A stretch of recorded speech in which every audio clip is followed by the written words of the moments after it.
किसान आंदोलन में आज का दिन अहम साबित हो सकता है। आज आंदोलन का 48वां दिन है और आज ही सुप्रीम कोर्ट इस मामले में दायर याचिकाओं पर फैसला सुना सकता है। कल सुप्रीम कोर्ट में इस मामले की सुनवाई हुई, जिसमें केंद्र सरकार को फटकार लगाने के साथ साथ कोर्ट ने मामला सुलझाने के लिए कमेटी के गठन की बात कही। माना जा रहा है कि आज मामला सुलझने तक कोर्ट तीनों कृषि कानूनों के अमल पर रोक लगाने के लिए सरकार से कह सकता है। सुप्रीम कोर्ट ने ये कहा है कि किसानों से बातचीत करो और मामले को सोल्व करो। फैसला सरकार को लेना है, कानून सरकार ने बनाए हैं, सरकार ही कानून वापस लेगी। सुप्रीम कोर्ट में सुनवाई के बाद किसान संगठनों ने बयान जारी किया, जिसमें उन्होंने कहा कि तीनों कृषि कानूनों पर रोक लगा दी जाए। साथ ही किसान संगठनों ने इस बात का भी जिक्र किया कि किसान संगठन किसी कमेटी में शामिल नहीं होंगे। सुप्रीम कोर्ट में कल हुई सुनवाई के बाद कृषि मंत्री नरेंद्र सिंह तोमर ने कहा कि किसान संगठनों से लगातार बातचीत हो रही है। उन्होंने भरोसा दिलाया कि 15 जनवरी को प्रस्तावित बातचीत के दौरान विकल्पों पर चर्चा होगी और समाधान की तरफ बढ़ेंगे। हमारी कोशिश है कि किसान यूनियन के लोग कानून के प्रावधान पर चर्चा करें और मुझे लगता है 15 तारीख को अगली वार्ता की तिथि निश्चित है और उस दिन प्रावधान पर चर्चा होगी, विकल्पों पर चर्चा होगी और हम लोग कुछ रास्ता खोजने में आगे बढ़ेंगे। कृषि कानून को लेकर कांग्रेस अब सरकार की घेराबंदी करने की तैयारी कर रही है। पार्टी अध्यक्ष सोनिया गांधी ने इसके लिए विपक्षी दलों के नेताओं से भी बात कर ली है और जल्द ही इसे लेकर एक बैठक कर सकती है। विपक्ष का एकजुट होकर सरकार पर कृषि कानून को लेकर दबाव बनाने का प्लान है। संसद के बजट सत्र से पहले विपक्षी दल इस पर एक मीटिंग कर सकता है। देश में कोरोना वैक्सीन की तारीख तय होने के बाद कल पीएम मोदी ने राज्यों के मुख्यमंत्रियों से बात की। पीएम मोदी ने 4 और वैक्सीन आने की बात कही, वहीं लोगों से अफवाहों से दूर रहने की बात कही है। हर राज्य, हर केंद्र शासित प्रदेश को ये सुनिश्चित करना होगा कि अफवाहों पर, वैक्सीन से जुड़े अपप्रचार को कोई हवा न मिले। अमेठी के दौरे पर गए आम आदमी पार्टी के विधायक सोमनाथ भारती पर एक शख्स ने स्याही फेंक दी, जिसके बाद जमकर हंगामा हुआ। सोमनाथ भारती को पुलिस आगे जाने से रोक रही थी, जिसके बाद पुलिस और आप समर्थकों में बहस हुई। इसी दौरान एक शख्स ने सोमनाथ भारती पर स्याही से हमला किया, जिसके बाद जमकर हंगामा हुआ। सोमनाथ भारती को विवादित बयान के एक मामले में कोर्ट से बड़ा झटका लगा है। आप विधायक को न्यायिक हिरासत में भेजा गया है। एमपी एमएलए जज पीके जयंत ने जमानत अर्जी पर सुनवाई के लिए 13 जनवरी की तारीख तय की है। सोमनाथ भारती ने उत्तर प्रदेश के अस्पतालों में पैदा हो रहे बच्चों को लेकर विवादित बयान दिया था।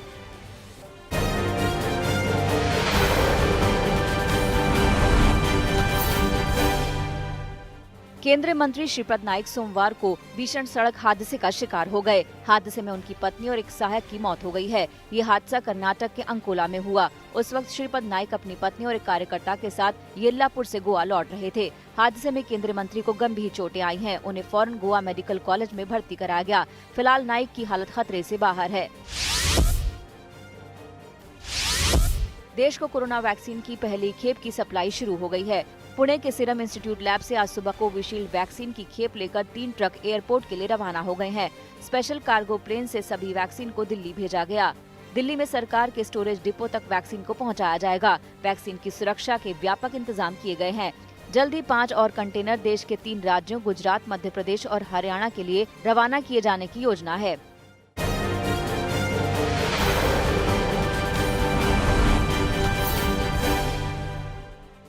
देश में कोरोना के खिलाफ खतरा अभी टला नहीं है कि अब बर्ड फ्लू ने तेजी से पैर पसारना शुरू कर दिया है। एक एक करके देश के 9 राज्यों में बर्ड फ्लू के पहुंचने के मामले सामने आ चुके हैं। अब दिल्ली और महाराष्ट्र भी बर्ड फ्लू वाले राज्यों में शामिल हो गए हैं। यूपी, मध्य प्रदेश, राजस्थान, गुजरात, हिमाचल प्रदेश, हरियाणा और केरल में पहले से ही बर्ड फ्लू पैर पसार चुका था। पीएम मोदी ने भी अब इस बीमारी को लेकर चिंता जताई है। देश के 9 राज्यों में बर्ड फ्लू की पुष्टि हुई है। बर्ड फ्लू से निपटने के लिए पशुपालन मंत्रालय द्वारा कार्य योजना बनाई गई है। जिसका तत्परता से पालन आवश्यक है। इसमें डिस्ट्रिक्ट मजिस्ट्रेट की भी बड़ी भूमिका है। मेरा आग्रह है कि प्रभावित राज्यों के मुख्यमंत्री साथी भी मुख्य सचिवों के माध्यम से सभी डिस्ट्रिक्ट मजिस्ट्रेट का मार्गदर्शन करें। जिन राज्यों में अभी बर्ड फ्लू नहीं पहुंचा है, वहां की राज्य सरकारों को भी पूरी तरह सतर्क रहना है। भारत से तनाव के बीच चीन ने पूर्वी लद्दाख में लाइन ऑफ एक्चुअल कंट्रोल से अपने 10,000 जवानों को हटा लिया है। भारतीय सीमा के पास 200 किलोमीटर के दायरे से चीनी सैनिक हट गए हैं। बताया जा रहा है कि लद्दाख में शून्य से नीचे गिरते तापमान के चलते चीन ने ये कदम उठाए हैं। बेहद ठंड और कठिन हालात की वजह से चीनी सैनिक भारतीय सीमा से हटे हैं।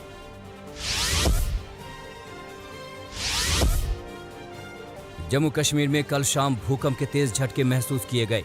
इसका केंद्र जम्मू के कटरा से 63 किलोमीटर दूर उत्तर पूर्व में जमीन से 5 किलोमीटर गहराई में था। रिक्टर स्केल पर इस भूकंप की तीव्रता 5.1 मापी गई है। उधमपुर, डोडा, किश्तवाड़ और पुंछ में झटके महसूस किए गए हैं।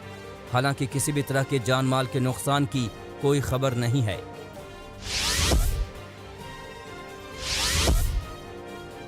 बॉम्बे हाईकोर्ट ने अभिनेता सोनू सूद को 13 जनवरी तक अंतरिम राहत दी है। ये अंतरिम राहत सूद की बिल्डिंग पर बीएमसी की ओर से कार्रवाई को लेकर दी गई है। अब बीएमसी 13 जनवरी तक सोनू सूद की बिल्डिंग पर हथौड़ा नहीं चला सकेगी। बीएमसी की ओर से सूद को 2020 में नोटिस जारी किया गया था। इस नोटिस के खिलाफ सोनू की अर्जी को दिंडोशी सिटी सिविल कोर्ट ने खारिज कर दिया था।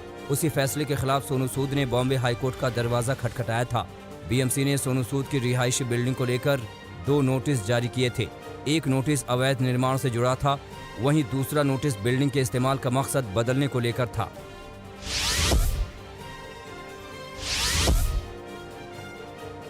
एक्ट्रेस कंगना रनौत और उनकी बहन रंगोली चंदेल को राजद्रोह केस में बॉम्बे हाईकोर्ट से राहत मिली है। मुंबई पुलिस ने हाईकोर्ट से कहा कि उन्हें कंगना से फिर पूछताछ करनी है, जिस पर कोर्ट ने कहा कि 25 जनवरी तक पूछताछ करने की कोई जरूरत नहीं है। दोनों के खिलाफ कोर्ट के आदेश पर 17 अक्टूबर को बांद्रा पुलिस स्टेशन में राजद्रोह का केस दर्ज किया गया था।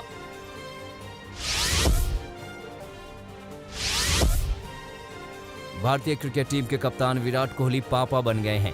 अनुष्का ने एक बेटी को जन्म दिया है। विराट कोहली ने ट्विटर के जरिए इस बात की जानकारी साझा की।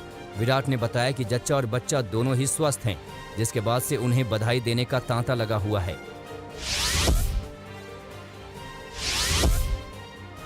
पहाड़ों पर बर्फबारी बंद होने के बाद मौसम सुहाना हो गया है, लेकिन बर्फ की सफेद चादर दूर दूर तक नजर आ रही है। बद्रीनाथ के चारों ओर बर्फ की मोटी चादर जमी हुई है। औली में हुई बर्फबारी के बाद पर्वतारोहण स्कीइंग संस्थान ITBP औली ने अपना स्कीइंग प्रशिक्षण शुरू कर दिया है। औली में पिछले दिनों बर्फ न होने से इन जवानों को गुरसों जाना पड़ रहा था।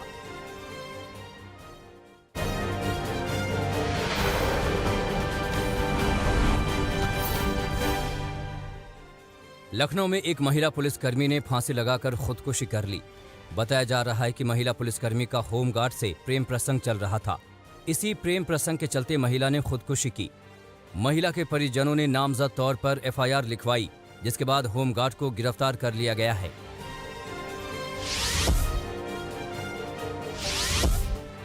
झारखंड के धनबाद में गैंगस्टर सुजीत सिन्हा और अमन सिंह के गुर्गे का धमकी वाला ऑडियो वायरल हुआ है।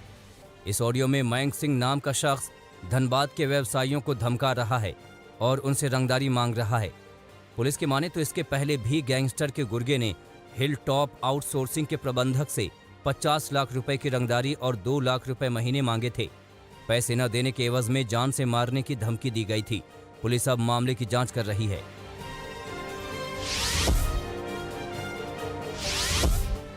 मुंबई में भाई के खून का बदला लेने के लिए एक लड़की ने आरोपी की हत्या की साजिश रची। मामला गोरेगांव पूर्व का है, जहां जून 2020 में पार्किंग विवाद में एक शख्स की हत्या कर दी गई थी। हत्या के बाद मृतक की बहन ने सोशल साइट पर अकाउंट बनाया और आरोपी को अपने प्रेम जाल में फंसाया। प्रेम जाल में फंसाकर लड़की ने आरोपी को मिलने बुलाया और अपहरण करा लिया। अपहरण के बाद आरोपी को मार डालने का प्लान था, मगर प्लान से पहले ही पुलिस ने हत्या की साजिश का खुलासा कर दिया और महिला के साथ उसके साथियों को गिरफ्तार कर लिया।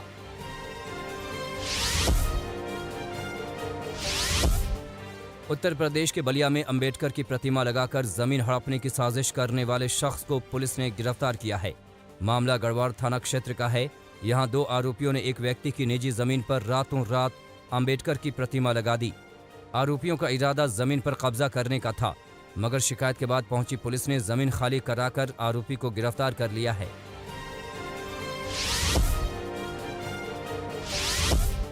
यूपी के जालौन में 6 दिन से लापता मासूम का शव मिलने से हड़कंप मच गया। मामला 8 थाना क्षेत्र के वर्द गांव का है। यहां 6 दिन पहले शौच के लिए बाहर गई 4 साल की बच्ची अचानक गायब हो गई थी। परिवार वालों ने बच्चे की गुमशुदगी की रिपोर्ट दर्ज कराई थी, मगर आज बच्ची का शव तालाब में मिला। 6 दिन से तालाब में पड़े रहने के चलते बच्ची का शव पहचान में नहीं आ रहा था। परिजनों ने कपड़ों के जरिए बच्ची की पहचान की। पुलिस ने शव को पोस्टमार्टम के लिए भेज दिया है और आगे की जांच में जुट गई है।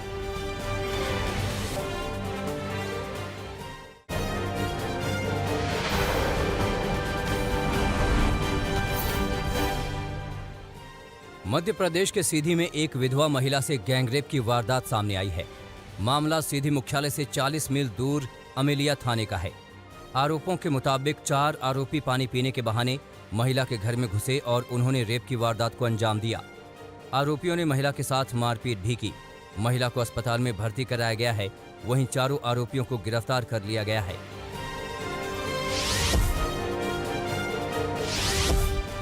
उत्तर प्रदेश के चंदौली में पुलिस ने 2 दिन पहले हुई युवक की हत्या का पर्दाफाश कर दिया है। पुलिस के मुताबिक जिस शख्स ने युवक की हत्या की वो एक जमाने में मृतक का गहरा दोस्त था, लेकिन आपसी मनमुटाव में दोस्ती टूटी तो रंजिश बढ़ती चली गई। रंजिश के चलते आरोपी ने अपने 3 दोस्तों के साथ मिलकर युवक की हत्या की। पुलिस ने आरोपी को गिरफ्तार कर लिया है, जबकि 3 आरोपी अभी भी पुलिस की गिरफ्त से बाहर हैं।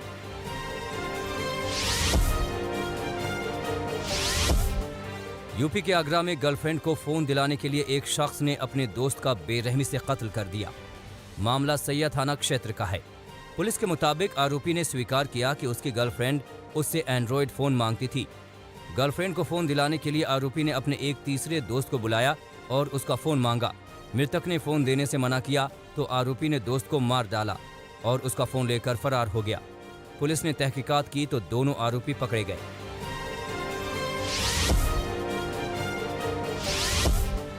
बिहार के सुपौल में लूटपाट का भयानक मामला सामने आया है। मामला सुपौल के सदर थाना क्षेत्र का है। यहां बेखौफ अपराधी व्यवसायी के घर में घुसे और बमबारी शुरू कर दी। बमबारी और गोलीबारी करके डकैतों ने किराना व्यवसायी के घर से 20 तोला सोना, 5 किलो चांदी और करीब 5 लाख रुपए कैश लूट ले गए। पीड़ित के मुताबिक डकैत हथियारों से लैस थे। पुलिस अब डकैतों की तलाश में जुट गई है।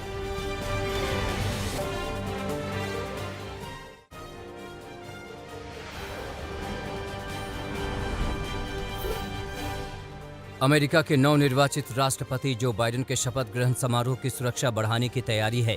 वॉशिंगटन के मेयर ने होमलैंड सिक्योरिटी विभाग को सुरक्षा बढ़ाने को कहा है। यूएस कैपिटल में हिंसक घटना के बाद ये फैसला लिया गया है। वहीं टेक्सास में रिपब्लिकन पार्टी के कार्यकर्ता एक बार फिर भारी संख्या में इकट्ठा हुए और राष्ट्रपति ट्रंप के समर्थन में रैली निकाली। यूएस कैपिटल पर हमले के बाद ट्रंप समर्थकों की ये पहली रैली है। अमेरिकी संसद में हाउस ऑफ रिप्रेजेंटेटिव की स्पीकर नैन्सी पेलोसी ने साथी सांसदों से राष्ट्रपति ट्रंप को हटाने की योजना को साझा किया। इस संशोधन के लागू होने के बाद माइक पेंस राष्ट्रपति की भूमिका में आ जाएंगे और ट्रंप को व्हाइट हाउस से हटाया जा सकेगा। डोनाल्ड ट्रंप से प्रोफेशनल गोल्फ एसोसिएशन ने भी नाता तोड़ दिया है। ट्रंप के न्यू जर्सी गोल्फ कोर्स पर 2022 में होने वाली पीजीए चैंपियनशिप का आयोजन नहीं करने का फैसला किया है। ये फैसला ट्रंप समर्थकों के अमेरिकी संसद भवन कैपिटल पर हमले के 4 दिन बाद लिया गया। कोरोना संक्रमण को लेकर ब्रिटिश सरकार के मुख्य चिकित्सा सलाहकार ने चेतावनी दी है। चिकित्सा सलाहकार के मुताबिक अगले कुछ हफ्ते इस महामारी का सबसे बुरा दौर होने वाला है, जिसे लेकर वैक्सीनेशन और तेज करने की बात कही गई है। दुनिया भर में कोरोना वायरस का कहर जारी है। अब तक 19,44,000 से ज्यादा लोगों की जान जा चुकी है। वहीं संक्रमितों की संख्या बढ़कर 9 करोड़ 7 लाख के पार पहुंच गई है। करीब 6 करोड़ 49 लाख से ज्यादा लोग इस बीमारी को मात दे चुके हैं। इंडोनेशिया में क्रैश हुए प्लेन का मलबा ढूंढने के लिए रेस्क्यू ऑपरेशन तेजी से चलाया जा रहा है। जावा सागर से रेस्क्यू टीम ने कई मानव अवशेष बरामद किए हैं। उधर गोताखोरों ने ब्लैक बॉक्स भी बरामद कर लिया है, जिसमें पायलटों के बीच बातचीत की सारी जानकारी होती है।